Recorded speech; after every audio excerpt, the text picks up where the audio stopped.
Aproveitar a projeção, diz-nos assim. Aliás, perdão, Efésios não, Apocalipse, não? É a carta aos Efésios. Me confundi aqui. Na verdade, é Apocalipse capítulo 2, a carta aos Efésios. Mas não é o livro, é o Apocalipse. Escreve ao anjo da igreja de Éfeso: isto diz aquele que tem na sua destra as 7 estrelas, que anda no meio dos 7 castiçais de ouro. Conheço as tuas obras e o teu trabalho e a tua paciência, e que não podes sofrer os maus, e os puseste à prova, os que dizem ser apóstolos e não são, e tu os achastes mentirosos. E sofrestes, e tens paciência, e trabalhaste pelo meu nome, e não te cansaste. Tenho, porém, contra ti, que deixastes o teu primeiro amor. Lembra-te, pois, de onde caíste, e arrepende-te, e praticas as primeiras obras.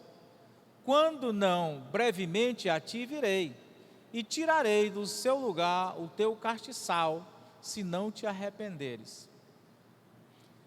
Tens, porém, isto, que odeias as obras dos nicolaítas, as quais eu também odeio. Quem tem ouvido, ouça o que o Espírito diz às igrejas. Ao que vencer, dar-lhe-ei a comer da árvore da vida, que está no meio do paraíso de Deus. Que o Senhor assim nos abençoe grandemente.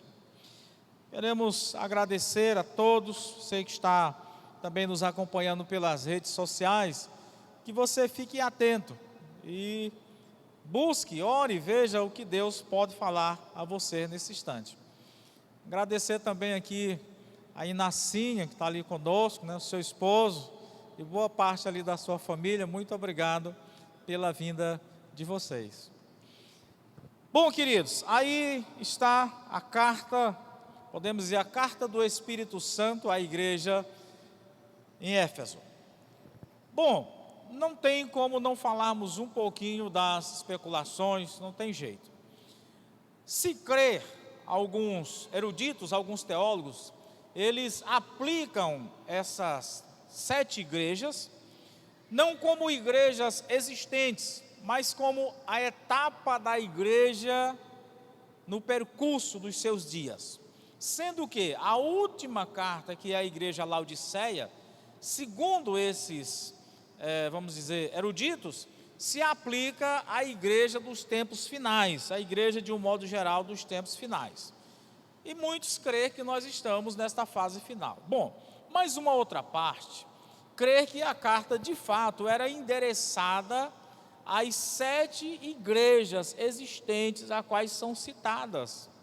Eram igrejas locais, realmente igrejas existentes, personificadas nos seus membros e tudo mais. Bom, mas isso não é motivo de discussão, é só para que entendamos um pouco. E em todas as cartas há expressões de louvor, ou seja, elogio, e há também expressões de crítica, exceto a igreja em Laodiceia, aliás, a igreja em Filadélfia, não há críticas, só há elogios. E a igreja em Laodiceia não há elogios, só há críticas. Nas demais 5 sempre há um elogio e há também críticas. Vamos à igreja em Éfeso. O versículo 2, o Espírito, podemos assim dizer, ele diz à igreja: conheço as tuas obras, e o teu trabalho, e a tua paciência, que não podes sofrer os maus, e puseste à prova os que dizem ser apóstolos, e não são, e tu os achastes mentirosos. Então, um elogio a começar, versículo 2. Parece que a igreja era uma igreja madura, uma igreja que não admitia heresias, nem heréticos. Uma igreja que sabia analisar pela palavra e fazer uma peneira da coisa. Então, provavelmente uma igreja com uma liderança capaz, uma liderança dentro daquilo que se requer o Novo Testamento. E o versículo 3 diz: sofrestes e tens paciência, e trabalhaste pelo meu nome e não te cansastes. Ou seja, parece que na labuta da igreja contra os falsos apóstolos, os falsos mestres, ela passou por dificuldades. Não se diz com precisão a dificuldade, mas diz que a igreja sofreu. Pode ser muito bem por causa disso. E o versículo 6, dando um salto, o versículo 6 diz: tenho, porém, isto, que odeias as obras dos nicolaítas, os quais também odeiam. Um grupo aqui também herético, onde a igreja, provavelmente esse grupo bateu muito forte contra a igreja, e a igreja então se manteve ali firme contra ele. Mas, irmãos, no versículo de número 5, versículo 4, e dando sequência no 5, vem a crítica à igreja. Vem a crítica. Qual é a crítica?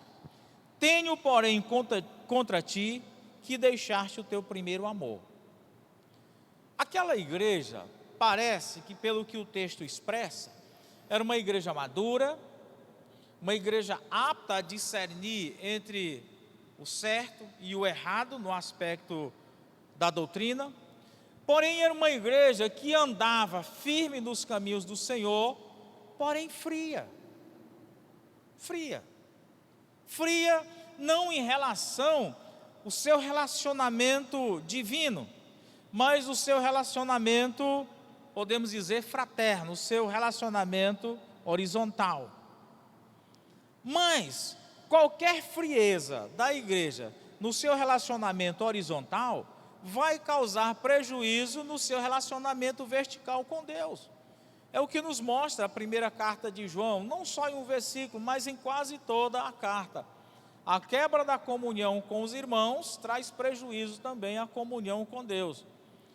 Então era uma igreja que estava em dia, vamos assim dizer, com a palavra, em dia com sua vida espiritual, mas estava com essa deficiência, a falta daquele primeiro amor. Talvez alguns não consigam entender esta frase, mas todos nós que tivemos no início de um trabalho, de uma congregação, é tudo maravilhoso. Cada pessoa que ali chega, ela tem uma importância como se fosse 100 pessoas. E é tudo, é café, é almoço, é uma alegria total. Mas tem um porém, que com o passar dos dias, parece que vai havendo atrito, é aquela peça que, tanto de estar frequente com outra, ela vai obtendo desgastos. E esses desgastos, eles podem ser naturais, mas deve-se haver uma recomposição na parte que foi gasta dia após dia. De outra forma, esse desgaste vai trazer dano não só àquela peça, mas todo o conjunto envolvido. E vamos ao versículo 6. Lembra-te, pois, de onde caíste. Qual era a queda? Essa questão do esquecimento do primeiro amor. Lembra-te, pois, de onde caíste, e arrepende-te, e pratica as primeiras obras. Quando não, brevemente a ti virei, e tirarei do seu lugar o teu castiçal, se não te arrependeres. Mateus capítulo 24, 12. O Senhor Jesus Cristo, ele diz o seguinte: que por se multiplicar a iniquidade, o amor de quase todos esfriaria. O que acontece numa igreja? Quando o indivíduo ele recebe a Cristo como Senhor, então ele está propenso a viver de fato uma vida de amor, uma vida de paz, uma vida realmente aberta. E, na sua inocência, ele crê que todos dentro da igreja são ovelhas. Ele não conhece o ensino de Cristo, dizendo que dentro existe também os lobos, existe o joio colocado pelo inimigo. E na sua inocência, ele começa a ter as suas decepções. E nisso, corre o risco dele esfriar, dele perder toda aquela perspectiva que ele tinha em relação à igreja e talvez até em relação ao reino. E isso causa o desvio. Quando ele perde a perspectiva em relação à igreja, vem o esfriamento. A alegria da salvação, como diz o salmista, ela se esvai, ela começa a secar. Ele permanece na igreja, porque de fato ele é um crente, ele crê no Senhor Jesus Cristo, ele tem convicção da sua salvação, mas ele está desmotivado em se jogar novamente à obra. E agora há muitas restrições na vida dele. Restrições de contatos fraternos, restrições de recebimento de cargos, de atividades na igreja, e assim ele vai vivendo uma vida apática, uma vida sem brilho, geralmente um crente domingueiro, que para ele tanto faz a igreja ter projetos, ter alvo, o que ele quer é chegar ali na porta do céu e Jesus dizer: entre, meu filho. Então para ele está satisfeito com isso. Tanto a alegria da salvação na sua vida fora perdida, como o interesse de levar outros também à salvação. Por que esta mensagem? Queremos contextualizar já nesse primeiro domingo do ano. Será que eu não estou desta forma, tendo o maior receio de manter a fraternidade com o irmão, porque eu digo, vai me trazer problema, isso depois vai ter dificuldade na minha vida? Será que eu não estou tendo dificuldade de me engajar na obra, porque eu penso, não, eu já uma vez tentei, fracassei, ou fui criticado, não deu certo, então certamente não vai dar certo agora. Então qual é a dificuldade? Temos que ter cuidado, porque na frieza nós somos alvos fáceis de Satanás, alvos fáceis. E volto a dizer para vocês, eu estava na cidade do Pequiá, participando de um culto na Assembleia de Deus, e ali o pregador leigo, ele estava pregando, e ele contou uma ilustração que nunca, eu esqueci aquela ilustração. Ele disse assim: meus irmãos, vocês já viram uma mulher dando papa com o dedo na boca da criança? Aí a maioria naquela época, né, era muito tempo atrás, todo mundo sim. Ele disse, mas vocês observaram que a mulher, ela nunca coloca o dedo no centro do prato ali da papa. Ela sempre vai pegando pelas laterais, porque nas laterais estão frias. Ela vai pegando até de modo que finaliza ali a papa. E ele diz, da mesma forma é Satanás. Satanás ele vai pegando aqueles crentes que estão lá pelas beiradas, frios, apáticos. E o dedão dele vai levando.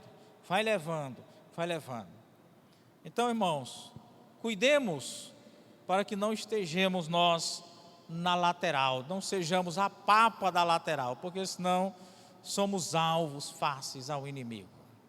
Então a pergunta é, você é uma papa quente do centro ali do prato, ou você é uma papa já fria, morna, apática?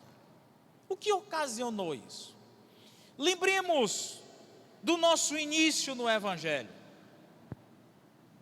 Lembremos do nosso início. Todos nós passamos por embate. E tudo, diz a Bíblia, coopera para o bem daqueles que amam a Deus. Em outra versão diz, em tudo trabalha Deus em benefício daqueles que o amam. Nós podemos fazer da crítica, nós podemos fazer da perseguição, nós podemos fazer de qualquer coisa que seria obstáculo na nossa vida, escada para subirmos.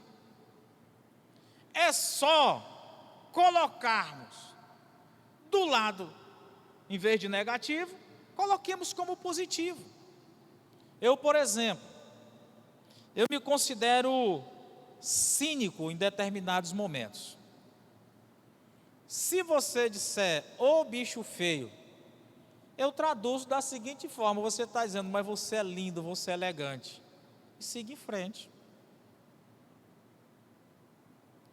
Então, traduza as questões negativas de forma positiva. Faça isso. E aquilo que seria dificuldade, torna-se degrau para o sucesso. Então, o que houve com essa igreja? Aquela luta com os falsos, aquela luta com o joio, foi endurecendo o coração dos irmãos.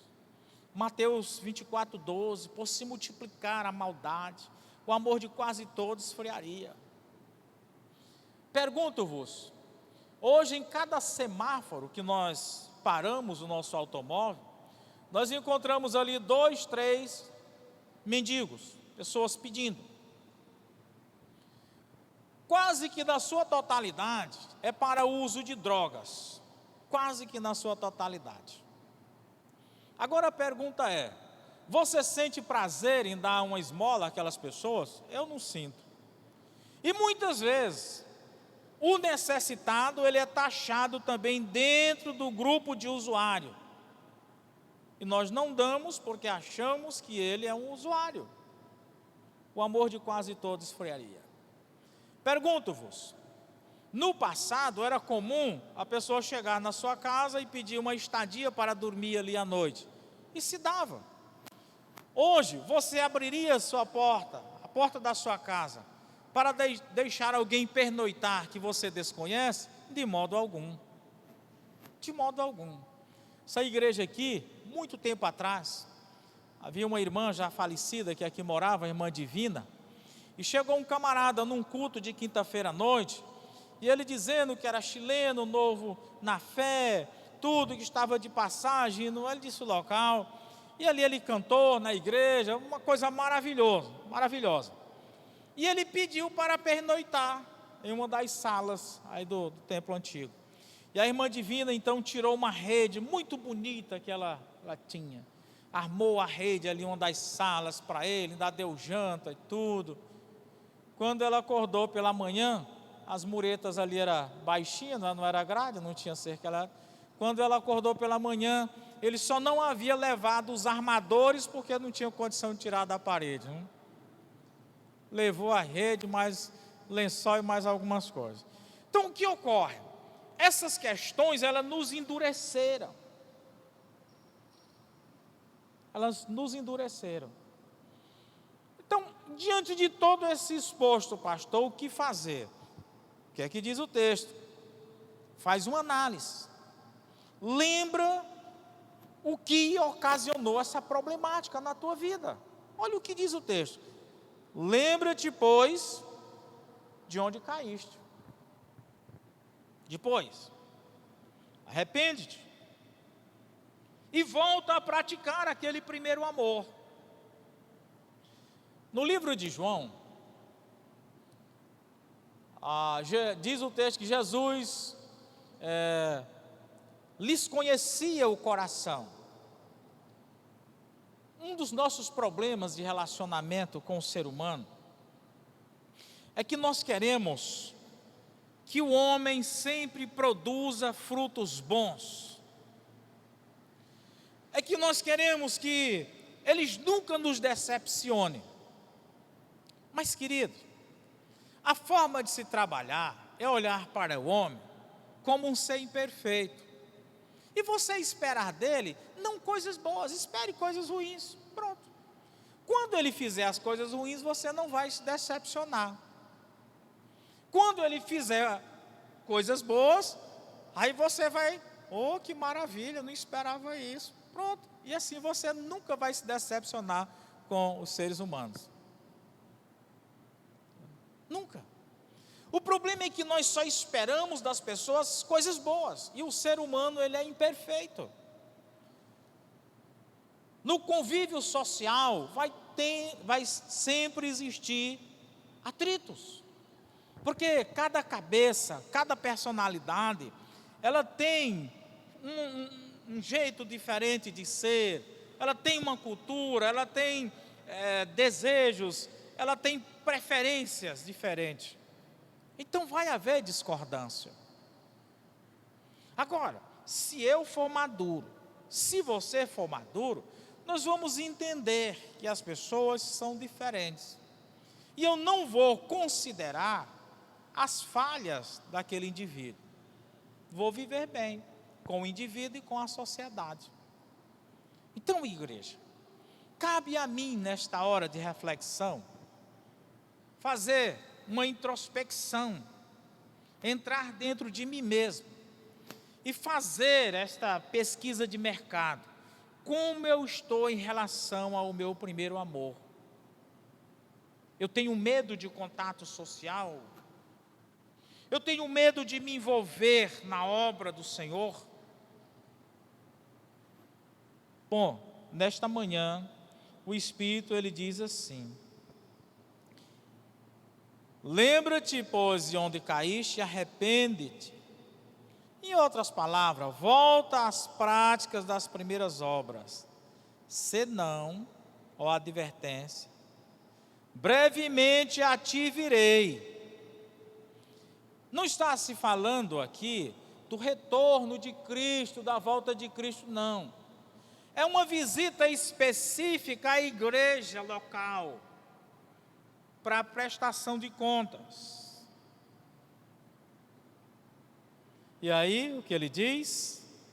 E tirarei do seu lugar o teu castiçal, se não te arrependeres.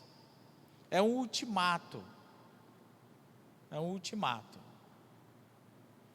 Que nós, como igreja local, primeira igreja batista em Timon, você que nos assiste, que representa a sua igreja, você que aqui está, possamos tomar esta reflexão como algo que nos alerta.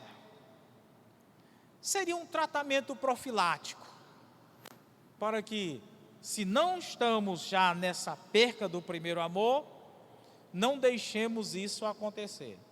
Se estamos já, que possamos tomar a vitamina espiritual, para podermos então voltar às práticas. E digo a você e a mim mesmo, dessa forma, irmãos, só será insucesso.